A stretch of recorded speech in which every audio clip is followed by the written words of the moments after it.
कंचन बरन विराज सुबेसा, कानन कुंडल कुंचित केसा, हाथ वज ओ ध्वजा विराजे, कांधे मूंज जनेऊ साजे, शंकर सुवन केसरी नंदन, तेज प्रताप महाजगबंदन,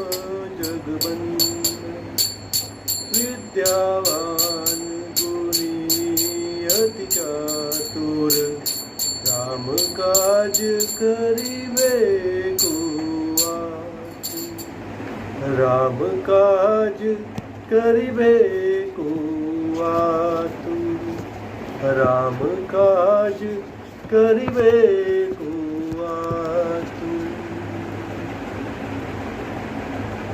जय सिया राम सभी को, जय सिया राम। श्री हनुमान जी, मेरे पवन पुत्र श्री हनुमान जी आप सब पर, आप सबके परिवार पर कृपा बनाई रखें। आपके घर में सदैव प्रसन्नता बनी रहे। माता अन्नपूर्णा आपकी रसोई को सदा हरा भरा रखे। माँ लक्ष्मी सदैव धन की कृपा बरसाती रहे, ऐसी मेरी मनोकामना है। आप सब स्वस्थ रहिए, कुशल रहिए और मज़े में रहिए। श्री हनुमान चालीसा को हम गुरु कृपा से थोड़ा थोड़ा पढ़ रहे थे, तो आज उसका दूसरा भाग लेकर मैं आपके समक्ष आया हूँ।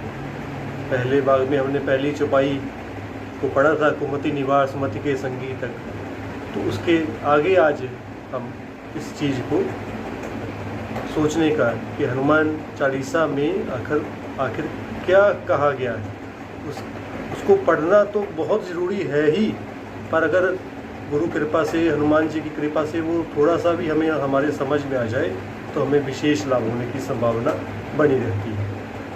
तो देखिए, कंचन बरन विराज सुबेसा, कानन कुंडल कुंचित केसा।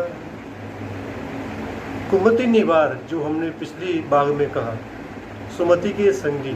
जब हमारे मन से कुमति, गलत मति जो है, जो गलत विचार हट जाते हैं, तो हमारे पास, हमारे साथ सदैव श्री हनुमान जी रहते हैं। अब अगर हम श्री हनुमान जी का संग कर रहे हों तो वो उनकी शोभा के बारे में बताया गया है कि उनका वर्ण कैसा है, वो कैसे दिखते हैं, ताकि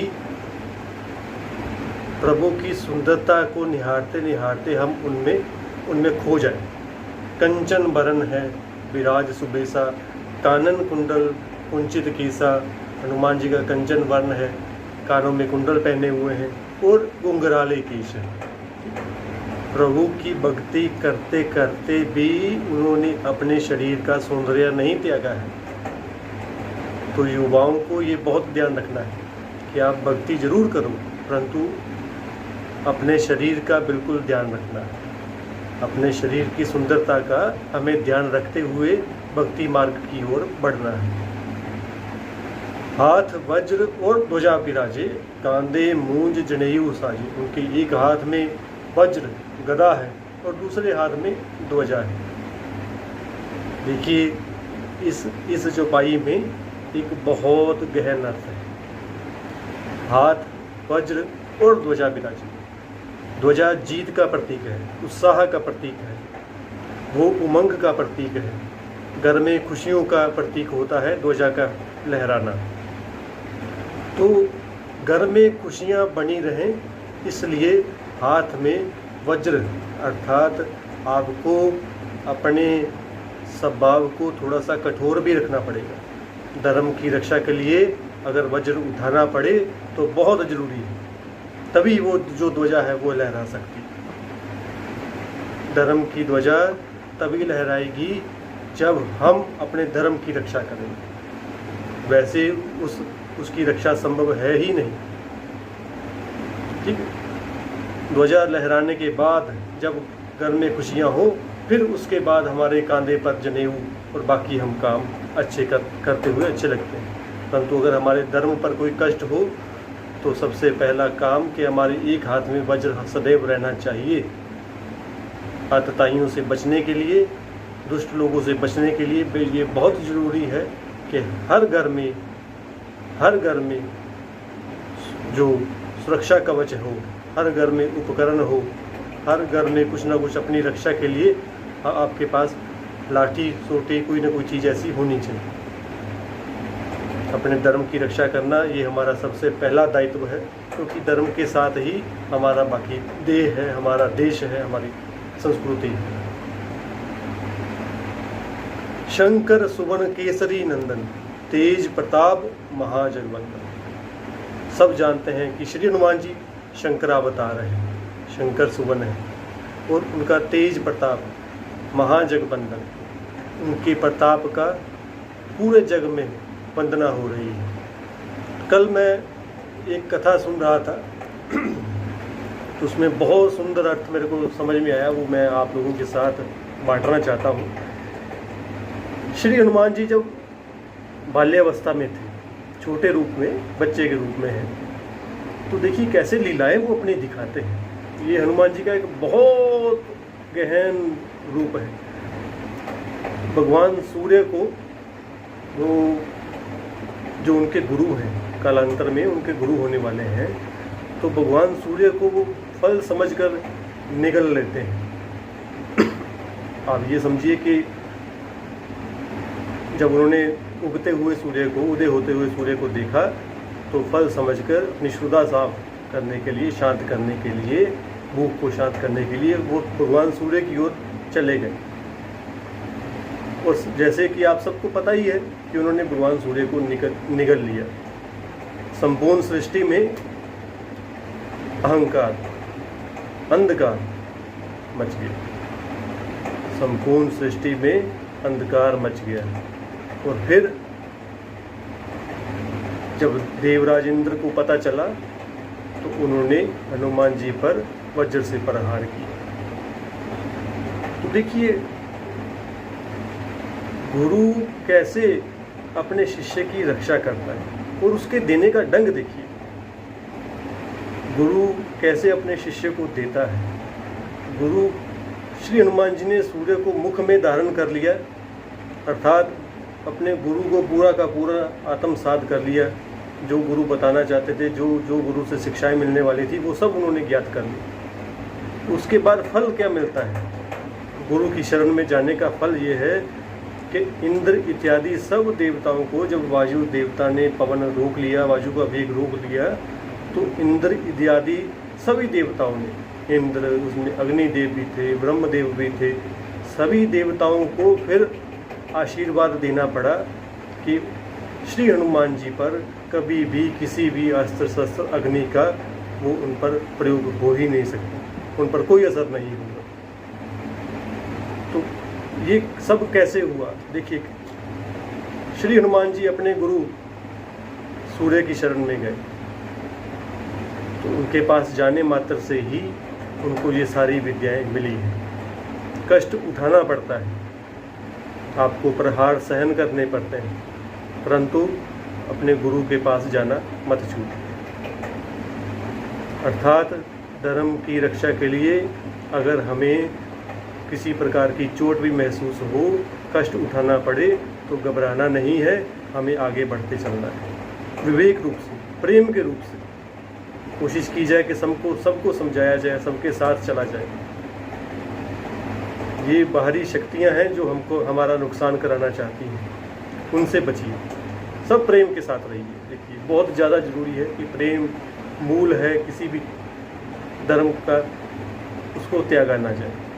यही हमें मानस से शिक्षा मिलती है, कैसे प्रभु श्री राम जंगल के आदिवासियों से, गीध से, और यहाँ तक कि राक्षसों से भी जो उनके शत्रु पक्ष के हैं, लंका में विभीषण है, कुंभकर्ण तक भी, उनको भी कितना प्रेम करते हैं। और स्वयं रावण को भी अगर मारना ही होता तो सोचिए कि इंद्र का बेटा वो जयंत था, उन पर प्रभु ने एक सरकंडे के बीज को मंत्र करके अभिमंत्रित करके छोड़ दिया, और चारों ब्रह्मांड वो घूम आया और वहाँ उसका पीछा करता रहा, तो रावण को नहीं मार सकता। रावण के प्रति प्रेम है, रावण के प्रति प्रेम है। तो इसलिए हमें ये कोशिश करनी चाहिए कि हम सबसे प्रेम से चलें। प्रेम बहुत ज़रूरी है। प्रेम का त्याग करके हम कुछ भी हासिल नहीं कर सकते। देखिए, एक पशु भी हो ना, तो उसको भी प्रेम करने लग जाओ तो वो भी आपको प्रेम करने लगता है। इसलिए लड़ाई झगड़े में कहीं पर भी कुछ भी नहीं मिलेगा। ये ऐसी चीज़ें हैं कि वो बढ़ती रहेंगी। आज हमने किसी का नुकसान कर दिया, कल वो हमारा कर जाएगा, तो ये चीज़ कभी भी शांत नहीं हो सकती। कल युग में का वर्णन जब किया गया है तो उसमें लिखा गया है कि एक समय कल युग में ऐसा भी आने वाला है कि जब पीने के लिए पानी तो मिलेगा नहीं, आदमी को आदमी के खून से ही अपनी शुद्ध प्यास बुझानी पड़ेगी। तो कम से कम हम अभी वो समय ना आने दें। तो प्रेम वो तभी पाया जा सकता है जब हम किसी सदगुरु की शरण में जाएं, भोले बाबा श्री हनुमान जी की शरण में बैठे हों, अपने अपने गुरु महाराज की शरण में बैठे रहें और सिर्फ बैठे रहें, उनको सुनते रहें, निहारते रहें। श्रवण भक्ति सबसे पहली भक्ति होती है ना, तो उनको सिर्फ उनको बस सुनते रहिए। यकीन मानिए, ये चित्रपट बोलते हैं, ये मूर्तियाँ बोलती हैं, सब कुछ बोलती हैं।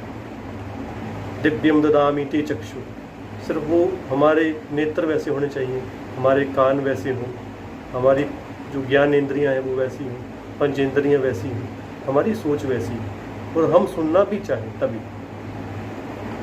जैसे कि प्रातःकाल में देखिए कोयलें बोलती हैं, तोते बोलते हैं, कितने अच्छे अच्छे प्राणी बोलते हैं, परंतु अगर हम सो रहे हो तो हमको उनकी आवाज़ नहीं सुनेगी। ठीक उसी तरह से जब किसी भी मंदिर में, किसी भी देवालय में, गुरु घर में जब हम जाते हैं तो वहाँ के सदग्रंथ, वहाँ की जो देव रूपमयी मूर्तियाँ होती हैं वो हमको निहारती हैं, हम उनसे बातें करना चाहते हैं। जितनी ज़रूरत एक भक्त को भगवान की है, उससे 100 गुना ज़्यादा आजकल भगवान को सच्चे भक्त की ज़रूरत है। इसलिए श्री हनुमान जी का आश्रय करिए, प्रेम के साथ चलिए। प्रेम करोगे तो सब कुछ मिल जाएगा आपको, सब कुछ हनुमान जी दे देंगे। तो इन्हीं बातों के साथ श्री हनुमान चालीसा का हम आज की इस विषय से यही सीखना चाहिए, हमको यही सीख मिलनी चाहिए कि हमें, चाहे हम किसी भी मार्ग में रहें, सबसे पहले अपनी काया का ध्यान रखना है। काया के ध्यान के साथ, अपने शरीर के ध्यान के साथ साथ अपने धर्म की रक्षा के लिए एक हाथ में वज्र होना चाहिए। तभी हमारे घर में जो ध्वजा है, हमारे देश में, वो ध्वजा फहरा सकती है। शांति की, प्रेम की ध्वजा तो तभी फहरा सकती है जब हम थोड़ा सा विवेकपूर्ण, कठोर भी बनना बहुत ज़रूरी है। तो इसी बातों के साथ ज़्यादा आपका समय ना लेते हुए आपसे विदा चाहते हैं। चलिए एक बार फिर श्री हनुमान जी के आगे हम सब अरदास करें कि वो विश्व में, पूरे विश्व में शांति बनाए रखें, सब में प्रेम बनाए रखें, सबका कारोबार चलता रहे। देखिए, घर में रोटी बहुत ज़रूरी है, ठीक, सबको अच्छा खाने को मिले, ऐसी हनुमान जी के साथ आराधना करें। ओम प्रणव पवन कुमार खलवन पावक ज्ञान गंजासु हृदयागार बसहि राम सर चाप धरत बलधाम हेम शीलावदेहम धनुज बन कृसानु ज्ञानी नाम अग्रगण्यम सकल गुण निदानम वानराणाम दिशम रघुपति प्रिय भक्तम भात जातम नमामि। श्री राम। जय सिया राम, जय सिया राम, जय सिया राम।